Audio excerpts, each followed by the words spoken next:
Programa Med Saúde, um oferecimento Arte Farma. Tecnologia em manipulação. MHV Cardio, cuidando bem do seu coração. Olá, ouvinte do Med Saúde. Estamos aqui mais uma vez para conversarmos sobre saúde com você, que é o nosso espectador, e hoje recebemos um grande amigo, Dr. Tárcio Figueiredo Silva, médico, cardiologista, hemodinamicista, que vem falar para a gente hoje sobre cardiopatias estruturais e o tratamento hemodinâmico. Tárcio, primeiro quero agradecer a tua presença aqui com a gente, sempre uma alegria receber um grande amigo. Muito obrigado, Volpi. Eu que agradeço, eu sinto muito honrado pelo convite, viu? Sempre faço meu conflito de interesses. O Tárcio é o meu hemodinamicista de referência aqui e somos grandes amigos e eu conheço a carreira do Tárcio, a competência dele, por isso eu pedi para ele vir aqui falar sobre esse tema tão importante. Já vamos começar situando o nosso público, Tárcio. O que é a cardiologia estrutural? Sim, Volpi. A cardiologia estrutural é a área da cardiologia que promove e atua para fazer diagnósticos, prevenção, diagnósticos e tratamento de cardiopatias estruturais do coração. Então, quando há alterações na estrutura do coração, é aí que entra a cardiologia estrutural. Muito bem. E o que seria, então, o tratamento hemodinâmico dessas cardiopatias estruturais, dessas cardiopatias que alteram a forma do coração? Sim.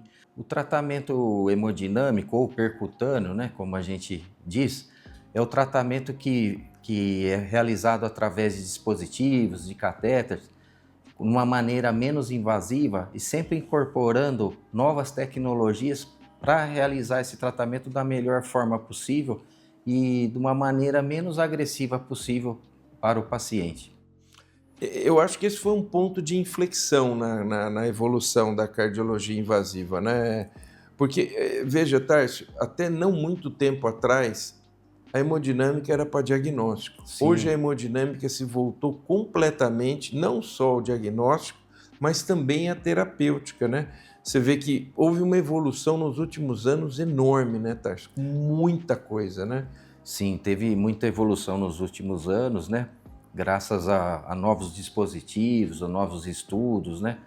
Que a gente sempre pode atuar de uma maneira menos invasiva. A ideia sempre é essa, né? Menos invasivo. Bom resultado e menos invasão, exatamente, né? Isso fez com que houvesse um crescimento muito grande desse setor, porque ele vai incorporando muita tecnologia, né? Exatamente. E ao incorporar a tecnologia, permite um tratamento com bom resultado e pouca invasão, que é tudo que todo mundo quer, né? Exatamente. Evidentemente. E como que você divide as doenças estruturais do coração, Tárcio? Então, as doenças estruturais, elas podem ser divididas assim em dois grupos maiores, né, que seriam as doenças congênitas, né, quando as crianças, né, já nascem com algum problema estrutural do coração, alguma malformação, alguma comunicação que não era para existir ali. E tem as adquiridas, né? As adquiridas seriam mais as doenças reumatológicas, né? As reumatológicas, como a febre reumática, né? E as doenças degenerativas, né? As doenças degenerativas que ocorrem mais com a idade, né? Ou quando a pessoa até já nasce com alguma malformação de alguma válvula, no caso de um prolapso, por exemplo, da válvula mitral com degeneração, mixomatosa, que elas acabam degenerando e ocasionando patologias do coração. Grosso modo, então, veja, é muito importante isso que o Dr. Tárcio está levantando para você que está nos ouvindo. Existem cardiopatias estruturais que são congênitas, você já vai nascer. Ou tem um buraco a mais, ou tem um buraco a menos, ou tem uma constrição, enfim, tem alguma alteração na morfologia do coração e ou grandes vasos que precisa de uma intervenção. E outra que é adquirida, ou seja, você nasce sem ela e com o passar do tempo você pode adquirir e aí também a hemodinâmica pode resolver esses problemas de uma forma menos invasiva sem que você tenha que passar por um procedimento cirúrgico aberto. Aqui queria te perguntar uma coisa que é uma coisa até de saúde pública, né? Como que a doença reumática afeta o coração? Como é que ela pode afetar o coração? Então, a doença reumática é a principal, assim, doença reumática que pode afetar o coração é a febre reumatoide, né? E ela pode ser ocasionada por uma faringite estreptocócica e há uma reação cruzada no nosso organismo, uma reação até autoimune, que pode inflamar as válvulas do coração, principalmente a válvula mitral. E no processo, depois da inflamação da válvula mitral ou das outras válvulas também, ela pode cursar com algumas patologias, causando até dificuldade de abertura no processo cicatricial dessa inflamação, de abertura das cúspides das válvulas, podendo ocasionar uma estenose da válvula mitral, por exemplo, né? Uhum. O que é uma coisa que pode trazer sérios danos ao coração do paciente. Veja, é importante você que está nos ouvindo.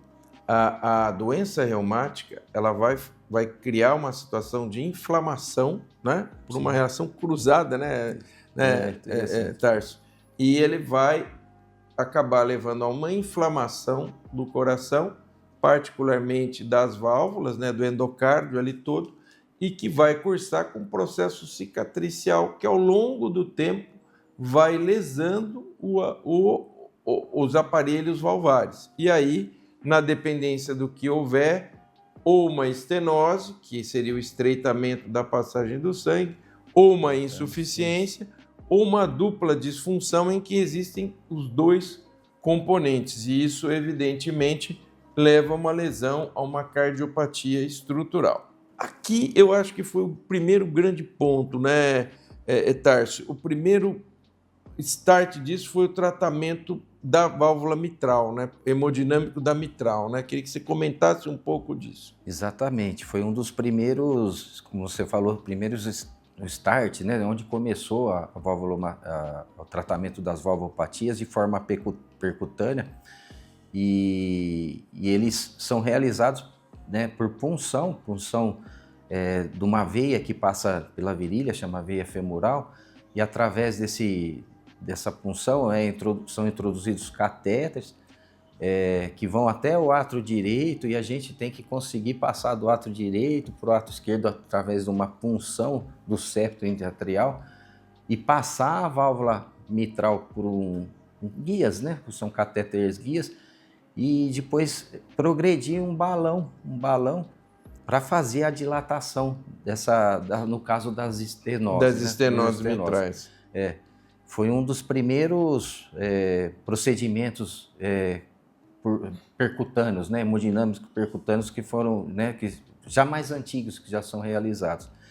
Essa dilatação, a gente tem scores, né, para a gente saber se há bons resultados, né, através da dilatação por balão.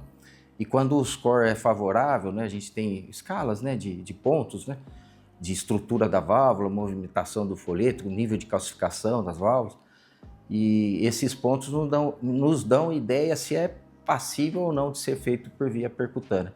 E quando são passíveis, eles têm bons resultados. Então veja, esse é o primeiro procedimento, que é uma valvoplastia mitral por catéter balão.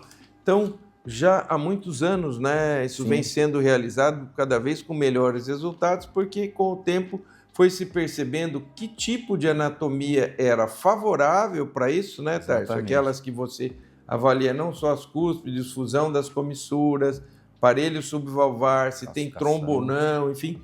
Criou-se um score, que é o score de Brock, né? Isso. Que ele pontua para saber qual é a probabilidade de, com uma valvoplastia, ou seja, sem abertura, sem cirurgia, você pegar uma estenose da válvula, ou seja, uma obstrução à passagem livre do sangue, e abrir essa válvula e esse paciente evitar, portanto, uma cirurgia. E com isso foram surgindo outras ideias, né, Tarso? E aí eu te perguntaria, no tratamento das doenças congênitas, a hemodinâmica cresceu muito, né? Sim, no tratamento das doenças congênitas, talvez onde ela mais cresceu, né?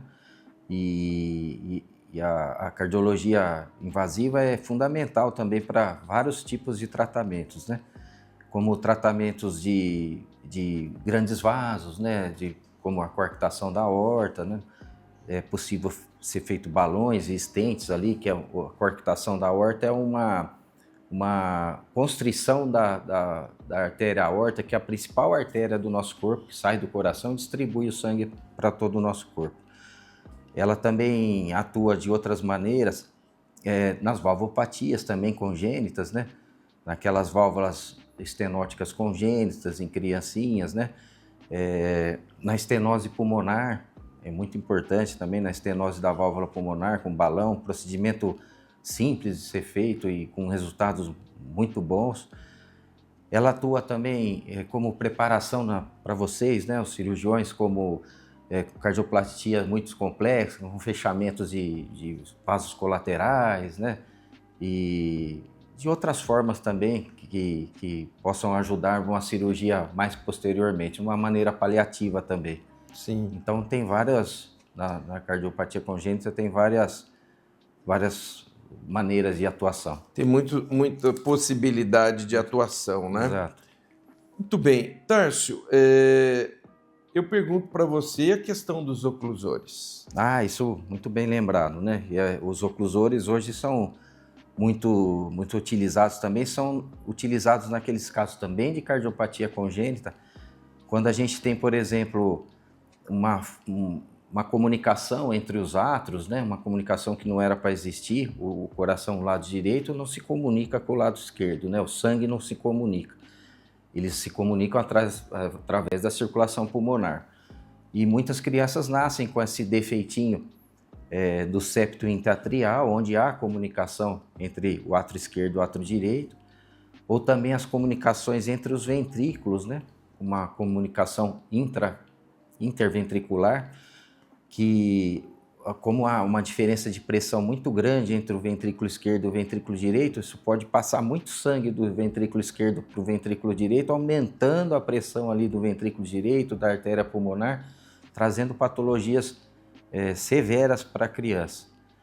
E ainda falando de oclusores, eu estou falando tudo isso porque é onde são os oclusores, eles agem, né? E tem os canais arteriais, que é um canalzinho que a gente, quando está na barriga da mamãe, já tem esse canal, né?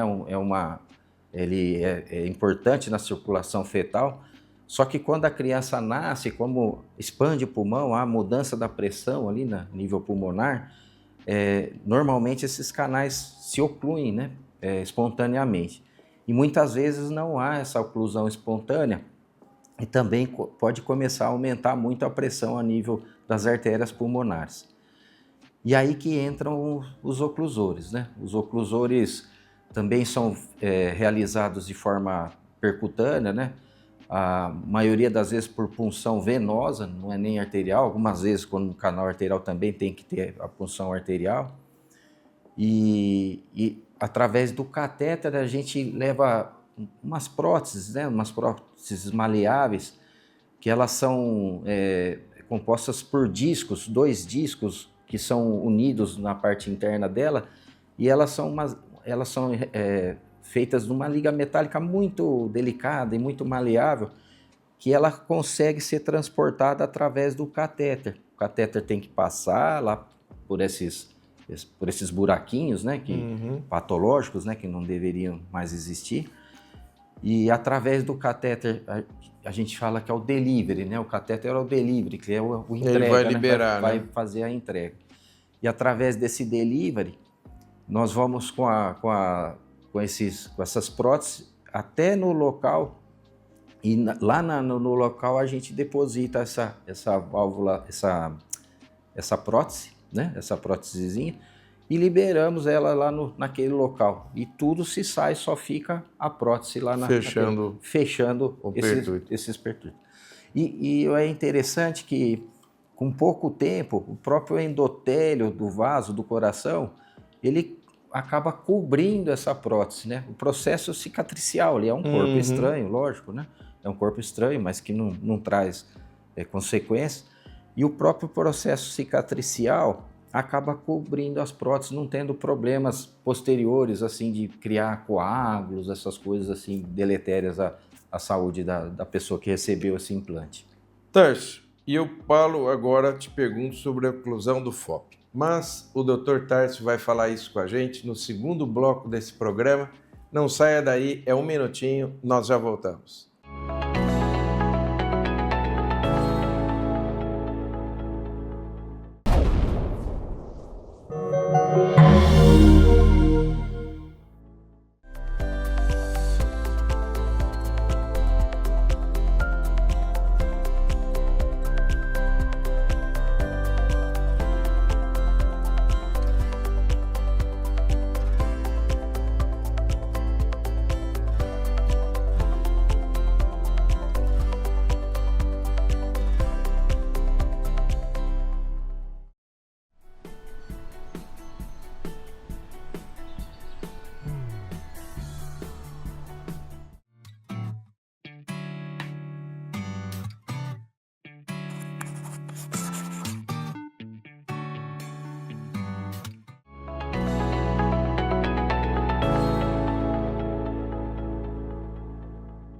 Olá, estamos de volta com o Dr. Tárcio Figueiredo falando sobre cardiopatias estruturais, tratamento hemodinâmico.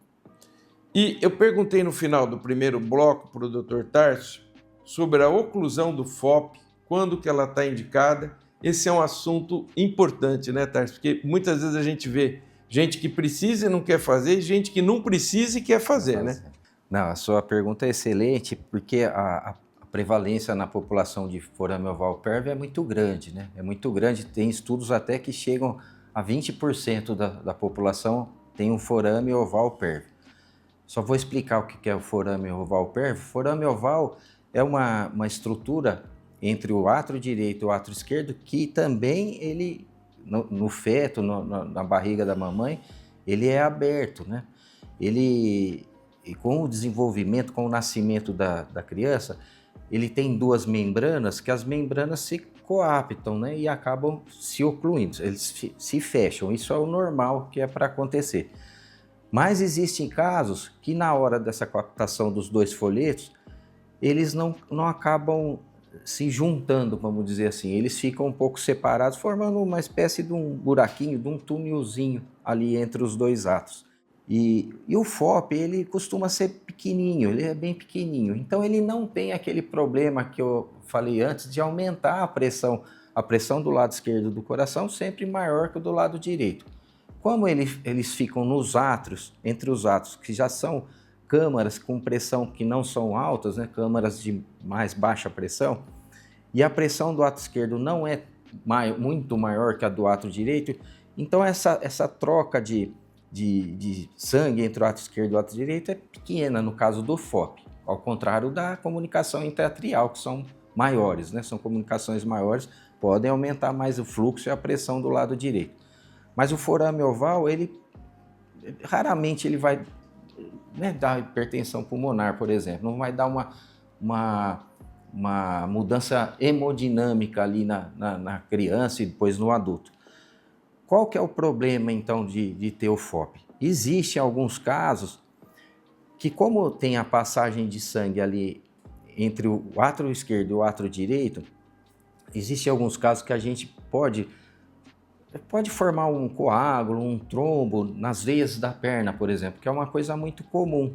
Se a gente formar um coágulo grande, vai dar uma repercussão muito grande para a gente, porque as veias são as que trazem o sangue de volta para o coração, elas vêm todo para o lado direito do coração. Então, se a gente tiver um coágulo pequenininho, elas podem trazer esse coágulo, pode, por exemplo, se desprender da perna, trazer para o coração do lado direito, mas iria parar no pulmão, um pequenininho com rara repercussão. Lógico que um coágulo grande ia dar uma embolia pulmonar, ia ser uma coisa severa, mas um coágulo pequenininho no pulmão, quase nenhum problema. Agora, como tem a pessoa que tem o FOP, como tem esse pertuito, vamos chamar assim, entre os dois átrios, pode ter o azar acontecer desse coágulozinho pequeno ser passado ali entre o átrio direito para o lado esquerdo, que está a famosa embolia paradoxal. É uma embolia que vai dar lá na artéria, porque uma vez que ele vai para o lado esquerdo do coração, o coração está mandando o sangue para frente, né? Está enviando o sangue para frente. E esse coágulo, mais azar ainda, pode passar no sistema nervoso central através das artérias, né? O coração mandando o sangue para frente, mandar o coágulo por um vaso da nossa cabeça, né? Do nosso cérebro, causando um AVC na pessoa. Esse é o grande temor do coágulo, né? Do FOP, né? Que pode passar esse coágulo através dessa embolia paradoxal. Isso sempre acontece? Não sempre acontece. E é onde a gente queria chegar, né? Existe anatomias e anatomias do forame oval, né? O forame oval, se ele tiver esse túnel, que ele formou um túnel pequenininho, um forame pequenininho, aquela válvula de Eustáquio também pouco desenvolvida, que vem do desenvolvimento embrionário, um fluxo sanguíneo que não está muito direcionado ali do septo, que vem pelas veias cavas, né, principalmente inferior, é um FOP tranquilo, que não se precisa realmente fazer absolutamente nada. Aonde que fica mais a grande discussão? É pacientes que tiveram um acidente vascular cerebral, um AVC, e não se acha outras causas para esse AVC, além de ter sido encontrado um forame oval pérvio ali na pessoa. É o AVC criptogênico, né, que a gente não consegue achar outras causas. Então a suspeita se cai sobre o FOP, dele ter, né, ter acontecido uma embolia paradoxal ali. Exatamente. É muito importante isso, porque, como o Dr. Tárcio colocou, é muito prevalente. E às vezes algumas pessoas vêm, olha, eu preciso fechar, sem nenhuma complicação, sim, um FOP pequeno, sem repercussões e sem nenhuma evidência, né, de que há necessidade de fechar. Outros que precisam fechar, muitas vezes. Então, é sempre importante entender, nem todo FOP necessita ser fechado de forma percutânea, mas, claro, aquele que precisa, o procedimento é semelhante à comunicação, só a prótese que é um pouco menor, né, Tárcio? Como é que é feita a oclusão do FOP? Ela é semelhante à do CIA, certo? Sim. Você faz só punção venosa, atravessa o FOP, né? Como é que é? Para o pessoal entender. É isso mesmo. Ela é feita apenas a punção da veia, né, femoral, não precisa puncionar a artéria. Através da veia a gente sobe com uma guia que a gente precisa passar do átrio direito para o átrio esquerdo e alojar em uma das veias pulmonares, para não ter perigo, se às vezes você cair no apêndice pulmonar, que é uma estrutura mais delicada, e poder ter alguma corrosão, algum ferimento ali né, daquele local. E a gente vai com aquele catéter que eu comentei, que é o delivery. A gente tem que passar pela guia esse delivery, e por dentro desse delivery corre a prótese, né?